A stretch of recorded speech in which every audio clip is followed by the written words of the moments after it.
The Libertarian Party should nominate Trump for President of the United States. Whoa. That's nice. That's nice. Is it nice? Look at his face. Only if you want to win. Only if you want to win. Maybe you don't want to win. Maybe you don't want to win. Oh, he's mad. Thank you, D-Roy. Thank you. No, so most of you have already seen this clip, right? This is from the Libertarian Convention. Or maybe you tuned in early, were a little triggered when you saw this. Takes him about 5 minutes to get up those stairs. What did he think was going to happen? Where is he? It takes this guy a long time to get up the stairs. They talk about Joe Biden. And then he just stands there and gets booed like an idiot. So maybe you tuned in thinking you were going to watch this and then bailed at this point. But if you were triggered and had a tune out, don't worry. Your little propaganda bubble has you covered. Libertarian voters seem hesitant to support the former president. I would rather eat my own foot out of a bear trap. Oops, that was the wrong clip. I'm sorry, Chuds. I wasn't supposed to show you that one. I would rather eat my foot out of a bear trap, says the libertarian lady. That is the perfect libertarian response. You know she's fantasized about that scenario where she has to gnaw off her own leg. And in true libertarian fashion, that fantasy probably ends with her getting gangrene 2 days later and dying in some cabin in the woods. If I know anything about libertarians at this point. Trump is the new Adolf.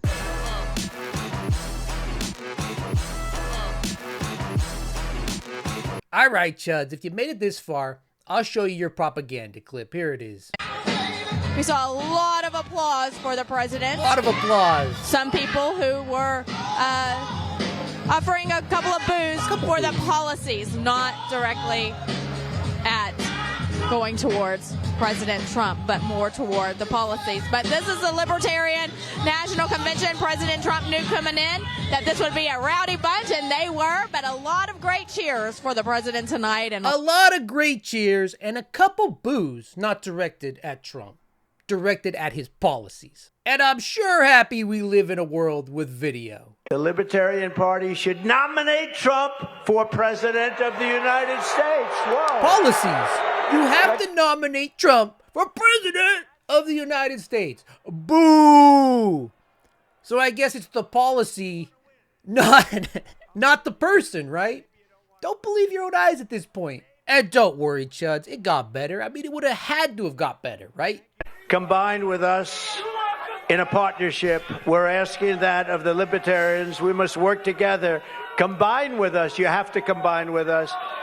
We cannot give crooked Joe Biden 4 more years. Crooked Joe Biden. We cannot. Combine with us. Combine with us, libertarians. You have to combine with us. Boo! Policies. Bring a couple of boos for the policies. Could I just take a second? There's not one person in the MAGA team who could have came up with a better name for Joe Biden than this repurposed.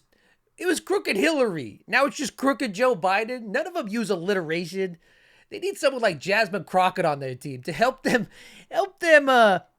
workshop these ideas. He comes out, he says, you have to combine with us, libertarians. You have to. Boo.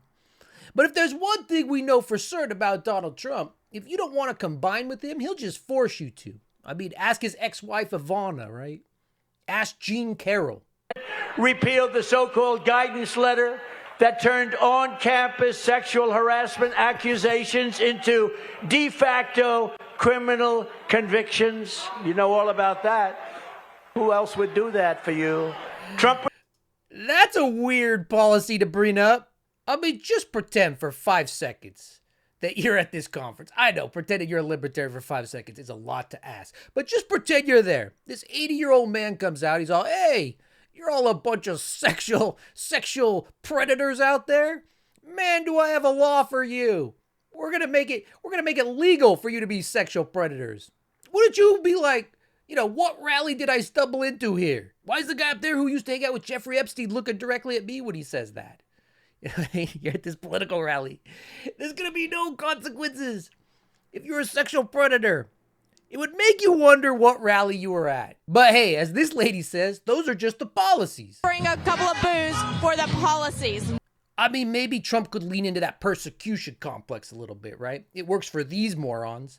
Why wouldn't it work for these morons? Anyone can talk about defending freedom, but I've actually put everything on the line to resist these despots So and brave. these stuff. I guess persecution doesn't work here. Look how mad he is. And I say, Look how mad he is. If you look at his face, you can kind of see the red underneath, right? On his actual skin, underneath all that orange makeup. And he almost looks like an exploding sun. An exploding sun of fascism and diarrhea. it's time to be a winner. So I'm asking for the liberation. Well, think of it. So I'm asking for the... He's glitching out more and more. That's nice. So there he is. He's getting mad. That's nice. He's getting mad. You mad, bro? Only if you want to policies. win. Only if you want to win. Maybe you don't want to win. Maybe you don't want to win. Thank you, D-Roy. Thank you. No, only do that if you want to win. If you want to lose, don't do that. Keep getting your 3% every 4 years. The reasons for doing so. I love it. They were only booing the policies. Bring a couple of boos for the policies. Because every successful political convention in United States history ends with a red-faced man in orange makeup telling the crowd they're all a bunch of losers, right? Only the policies they were booing. I'd rather eat my own foot out of a bear trap than vote for policy. And I have to tell you, on this channel, I like writing my own jokes, writing everything, writing out the script. But there is one tweet thread. I don't know. What are these threadies? I don't know what you call them anymore. But there is one that I saw that I just cannot improve on because it is true perfection. Stas Tradu. She says, me watching someone I despise getting booed by people I find loathsome. And that's the perfect reaction. This is the exact feeling I had. Me and you, Bluetooth right here. This is the exact feeling I had watching Trump get booed by libertarians. People I despise getting booed by people I find loathsome. 100 out of 100. And that is to say, I could save you about 40, 50 episodes of watching Sam Cedar debate libertarians. They're fun to watch, they're fun to listen to, but I could save you.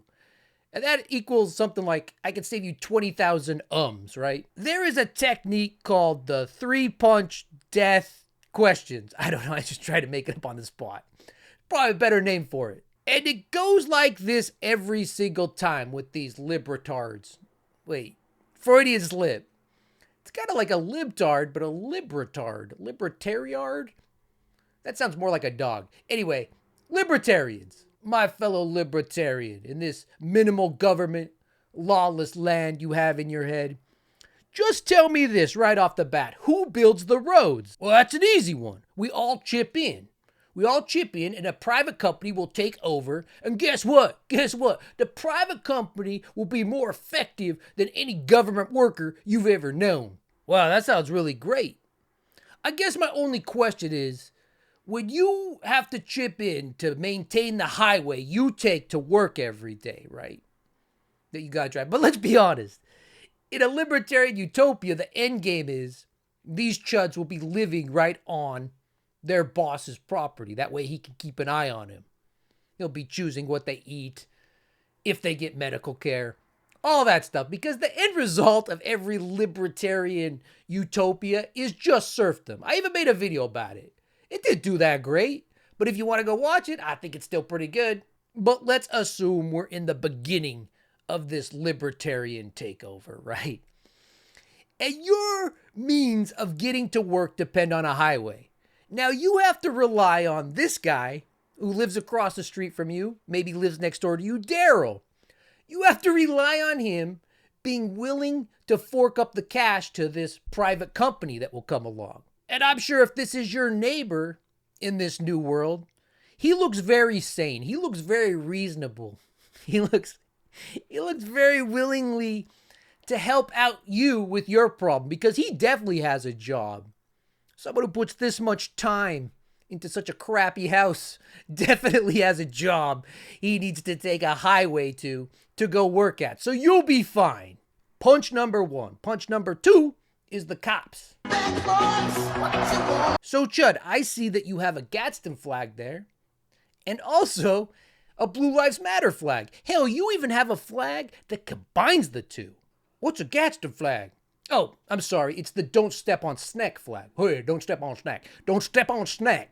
To put up a flag that highlights a tyrannical government constantly overstepping, and then right next to it hanging, a flag that celebrates the foot soldiers who maintain and enact the will of that government. I mean, that's big brain stuff, man. That's next level. So to you, big brain, answer me this question. Who's gonna pay for the cops? Blue Lives Matter, Blue Lives Matter. Don't step on snack, don't step on snack. Come on, man. Are you not following along here? Just like everything else, the police will be privatized. Have you never seen RoboCop? That turned out pretty well, right? And any trespassing disputes, well, we'll just handle those ourselves. We'll just shoot each other. You're just supplanting the tyrannical government using police forces against you with tyrannical billionaires using the police forces against you. You're right, man. That is big brain stuff because I don't understand that. And if all trespassing disputes get settled with just shooting each other, I would say stay away from Daryl's house. Question number 3, the death blow to your libertarian argument. At the end of this question, either they want to talk about something else or they throw a tantrum. I don't want to argue. I don't want to argue, really. But it's not a question of arguing. Look, I came out for the legalization of marijuana. Let me just use that as an example. Question number 3, who pays for the fire department? Man, are you not listening to me? The fire department, like everything else, will be privatized. We'll pay for it with the subscription. Fire Plus. Okay, so let's say Daryl here. His house catches on fire. It's right next to your house. When the fire department shows up, let's say Daryl hasn't exactly kept up on his subscription. A guy like this, can you believe it? Now, when the fire department shows up, do they wait for the fire at Daryl's house to spread to your house? Because he hasn't subscribed, right? To Fire Plus. And once it has moved to your house, do they ever try to put out Daryl's? Because he's not a subscriber. So every time they keep putting out your house fire, and Daryl's perpetual house fire just keeps reigniting it, what then? So what happens when your other neighbors also don't subscribe to the fire department because they know you subscribe to it? What happens when all of those around you catch on fire? Does the fire department just sit there for the next 5 hours and only keep putting out the fires once they reach your house? I mean, is this it? Is this the utopia? This is the enlightened society you strive for? And like I said, this is usually the conversation ender, right? This usually leads to the pouting, or in most cases, and I'm not even exaggerating here, in most cases, people say, I guess I'm not a libertarian, okay? But I'm sure not a Democrat. Okay, good for you. But this conversation did continue after the third question once with a guy I used to go to school with, right? Back in the old days. He was a big Ron Paul fanatic. I don't know what it is about these new cult of personalities. They latch on to like 85-year-old men whose eyebrows are glued on. This particular discussion, this particular argument with this libertarian ended when I pointed out that, his wife's been screwing the neighbor for the past year, so maybe he's more of a socialist than he knows.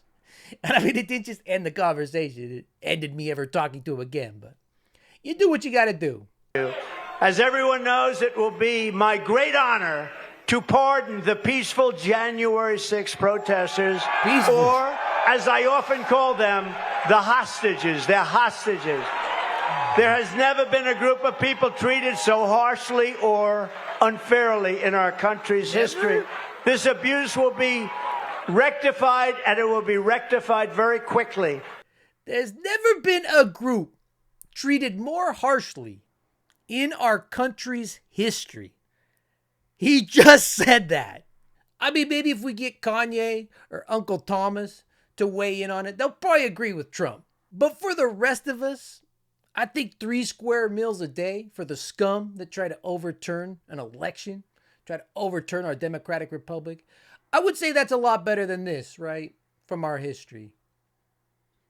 And this is the ultimate end of libertarianism, working out on a farm, right? Feudalism, where the head of it pays for everything, controls your entire life. And if you want to boat us around with a libertarian, ask them their views on prison. And then it brings their Blue Lives Matter flag really into perspective for you. So Trump gave it one last shot to try to save this disaster. And he used the same technique that Lauren Boebart's ex-husband did when things weren't going so bad. He just pulled his wiener out. I encourage you, take a listen to Donald Trump, support Donald Trump, restore the Constitution. Thank you very much. That high-voiced wiener yelling at the crowd was Mike Lee from Utah, the state I was born and raised in. That's the best they can produce. That's what the Mormons are producing out there. If you like content like this, you want more tips and tricks on how to quickly get in and get out when talking to libertarians, instead of having, 25-minute conversations like the Sam Cedar with about 10,000 ums, subscribe to the channel. Give us an upvote. Keep us in that good algorithm. Thank you to all the new subscribers. Thank you to the members. Thank you to the OGs. That's it. That's all I got for you today. I was late on it. I hope you watched it to this point. Maybe you're like, I already see this. Why is he showing stuff that happened on Friday of last week? Do something new. All right, I will. Jeez, calm down. The Chud Report. 3. Please state your name. Jeff Coleman, Missouri delegate, first time, long time, with a request for information. Thank you. Did this body grab a former president by the pussy last night? Sit down. It's completely out of order. No. Thank you.